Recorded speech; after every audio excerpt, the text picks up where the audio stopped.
ছেলেটি নদীর জলে পা চুবিয়ে চুবিয়ে মাছ ধরছিল। হঠাৎ করে একটি অক্টোপাস তার পাটাকে দেখতে পায় এবং হঠাৎ করে এসে তার পায়ের মধ্যে পুরো কামড়ে ধরে।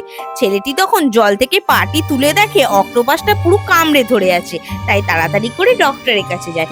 ডক্টর তার ট্রিটমেন্ট কি করে করলো সেটা জানার আগে চ্যানেলটিকে সাবস্ক্রাইব করে ভিডিওটাকে একটা লাইক করে দিও।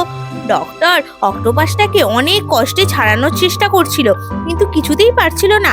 তাই তার পায়ের মধ্যে এক ধরনের কাগজ দিয়ে দেয়, তাতে অক্টোপাসটা তাড়াতাড়ি করে বেরিয়ে আসে। তারপর অক্টোপাসটাকে কোনো রকমে বার করে দেয় এবং পায়ের নোংরা চামড়াগুলিকে এইভাবে চিমটির সাহায্যে টেনে টেনে বার করে সেখানে এক ধরনের ওষুধ লাগিয়ে দেয় এবং বড় বড় ফোঁড়া অংশগুলিকে ফাটিয়ে তার মধ্যে থাকা পুঁজ রক্তটাকে বার করে দেয় এবং সেখানে একটি ওষুধ লাগিয়ে ড্রাই করে নেয়। তারপর চামড়াটাকে তুলে দেয় এবং ক্রিম লাগিয়ে ব্যান্ডেজ করে দিতে ছেলেটি আস্তে আস্তে সম্পূর্ণ সুস্থ হয়ে ওঠে।